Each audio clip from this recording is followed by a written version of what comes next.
from reorganizing your mind to finding your courage. This is how to stop being shy and quiet. Number 13, increase confidence. The first step to overcoming your shyness and social awkwardness is to try and increase your confidence in any way possible. Although these things might seem shallow to you, they will help you feel better about yourself overall. First things first, give yourself a nice hairdo.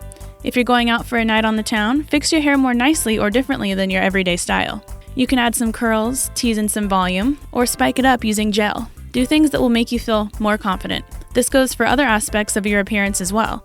You could try out some new makeup techniques and give yourself a smoky eye for the night.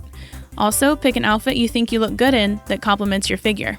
Lastly, spray on some perfume or cologne. You'll look and smell great, and that will boost your confidence tenfold. Being sure of yourself in your presentation will help you overcome your shyness when you're talking to other people. Plus, it will make others want to approach you more. Just like you would be attracted to others who radiate confident aura, they will be attracted to you for the same thing. Number 12, change thinking. Another significant step in overcoming your shyness is to change your way of thinking. I know easier said than done, but believe it or not, doing this is possible. If you're sitting at home anxious about going out and meeting people, thinking up of all the scenarios in which something could go wrong, well, that's not going to help you conquer anything. So the first thing to do is stop assuming that there will be a negative outcome. Whenever an unfavorable thought creeps into your mind, do your best to shoo it out immediately. Don't let it sit there and fester, making you more frightened and nervous by the second. Try to replace it with something positive. Tell yourself, tonight I'm going to meet new people and have interesting conversations. I won't let my shyness prevent me from becoming a part of the group. Although you might find it silly to assure yourself of these things, when you repeat it over and over again in your mind, or even out loud, it will have a lasting effect on your outlook. You will begin imagining fun and productive interactions and will be more likely to pursue them. Number 11, be bold. To stop being shy and quiet, you will also need to force yourself to do things you aren't entirely comfortable with. It won't be anything too crazy, but doing small things during conversations will go a long way on the journey to conquering these setbacks. One of the easiest things to remember is to make eye contact. A lot of the time, people who are shy and quiet will tend to look down toward their feet or off to the side. This is something you don't want to do because it can be off-putting to other people. They might think that you aren't interested in the conversation or that you'd rather be somewhere else. More than likely, they won't attribute this behavior to being shy right off the bat.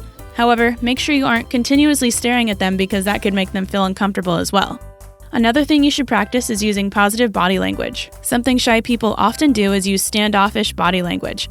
It isn't their intention to ward people off. Instead, it is a way to make themselves feel more secure. But if you're a timid person, you should try and appear more inviting. Keep your arms uncrossed, keep your hands out of your pockets, and face toward the person you're talking to so they feel welcome around you. Plus, remember to contribute to the conversation. You might think that what you have to say isn't worth it, but you are more interesting than you think you are. You've convinced yourself over the years that your input isn't wanted. However, you can't allow this insecurity to stop you from joining in and letting your personality shine. Number 10, visualize interactions. This step goes along with changing the way you think. In addition to telling yourself that you won't let your shyness get in the way of interacting with people, you should visualize socializations before they happen, with a positive outcome, of course. Instead of wondering what will go wrong, think about things already going as planned. You'll want to imagine everything turning out how you'd like it to. This will help you tremendously when you're in a real-life situation.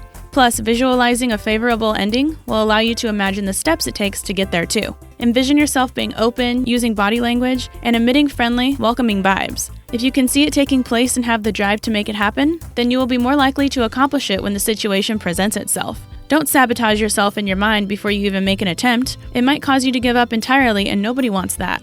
Number 9, strengths. One thing you can do while trying to defeat your shyness is to make a list of your valuable qualities. These can include your talents like singing, drawing, etc., hobbies, interests, and unique traits. Then whenever you begin questioning yourself, read over this list. This is a great way to reassure yourself that you have a lot to bring to the table. You can even get a sibling, parent, or friend to help you make it so you can learn positive things about yourself from another person's perspective. Writing out your noteworthy traits will give you something to look back on as well as help build your confidence in the meantime. Plus, reminding yourself of all the things you're capable of will aid you in keeping negative thoughts out of your mind. Number 8, don't announce. Another thing you'll want to keep in mind while trying to conquer your timid tendencies is not to announce to anyone that you are indeed shy. This might seem funny to some people because they wouldn't just come out and tell everyone that they struggle with this.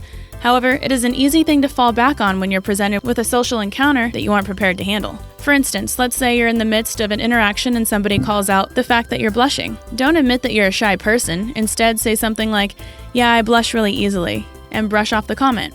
If someone notes that you aren't talking very much, don't tell them it's due to your bashfulness. State something like, "What you were saying was so interesting, I didn't think I could top it." Don't allow others pointing out your quietness bring you down or make you feel uncomfortable. Let's face it, shy people have experienced this already, and it's sure to happen again. So do your best to stay calm and collected and turn negative comments into beneficial opportunities. Number 7, copycat. Are you out of ideas? If so, don't fret. There's an easy way to get back on track if you find yourself stuck in a rut during a social interaction.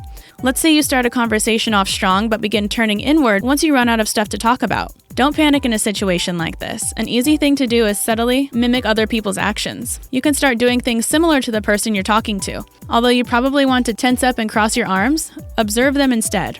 Are they playing with their glass? Go ahead and do the same thing to maintain friendly body language. Now, keep in mind you don't want to be their mirror image by repeating everything they do. That could be mistaken for mocking them and can seem strange and off-putting. Basically, what you'd want to do is use the other person as a reference. Another option is to ask questions.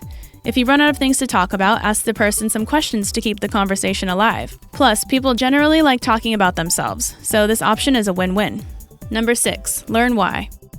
One of the best ways to overcome just about anything in life is determining where the problem began. Some people have anxiety disorders or are born with certain personality types. There's usually something that makes these things worse or allows your shyness to take over. Specific events and lack of trying can both result in this. For example, if you were a quiet kid in school, you might have been picked on by other more outgoing children. This has happened to a lot of us. Many people move past the bullying they've experienced in their younger years, but sometimes it has an unfortunate lasting effect.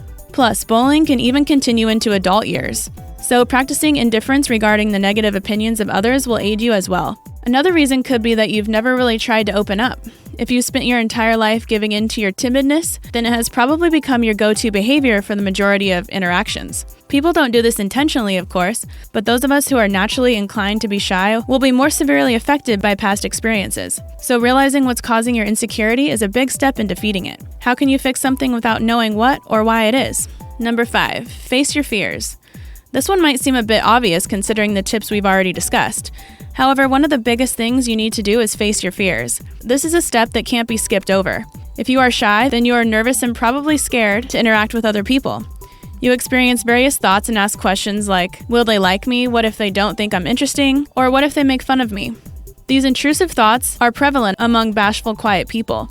But the best way to get over these fears is to face them head on and use the suggestions we've talked about before. Think things like, they will like me, they won't make fun of me, and I am interesting instead. Then go into each interaction with the goal of being self-confident and strong. So, even though you're nervous, try to project the opposite. A little bit of acting never hurt anyone. Fake it till you make it, they say. Number 4, avoid bullies. This isn't always possible when you go out with the intention of meeting new people. However, you can sometimes tell through observation which people are bullies. People who find enjoyment in mocking others or cracking rude jokes are often loud, obnoxious ones you can spot from across the room. Although you don't want to let fear get in the way of mingling, it doesn't mean you should try to make conversation with someone that you know will put you down and damage your confidence. It is a better idea to steer clear of these types of people. Besides, you wouldn't want them as friends anyway. Number 3, worries. It's time to make another list. This time you'll want to write out all of the things that frighten you regarding social interactions. This list isn't meant to remind you of your negative thoughts. Instead, it allows you to have a hard copy of everything you want to conquer, similar to a checklist. It's a way for you to see your goals on paper. For instance, if one of the things you want to overcome is fear of not being accepted, then the first step is learning to accept yourself. Following the previously listed tips will help significantly in defeating this uncertainty. Then, once you feel self-assured, you can cross it off the list. These things take time, of course, but physically, eliminating each apprehension from your list will make you feel more accomplished than ever. Number 2, right people. Another tip that will help you substantially is choosing the right kind of people to interact with. You already know you want to avoid bullies, but what kind of people should you try and form bonds with?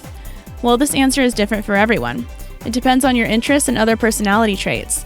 It will be easier for you to socialize with compatible people. So let's say you love reading books. One of the things you could do is join a book club. Within the book club, you'll probably find like-minded people who are genuinely interested in the same stuff as you. This will give you a head start in beginning conversations and will help you socialize more on a regular basis. Number 1, keep pushing.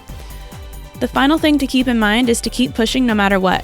When you're trying out all of these tips, there are inevitably going to be some shortcomings. This happens with pretty much everything in life. Some conversations might not go so well and leave you feeling defeated, but you have to pick yourself up and keep moving forward. If you give up after one setback, then you'll never get anywhere. You have to fight for the changes you want in your life. So stay strong and don't let anything get in your way. Hope you enjoyed the video. Don't forget to like, comment, and subscribe, and I'll see you in the next video.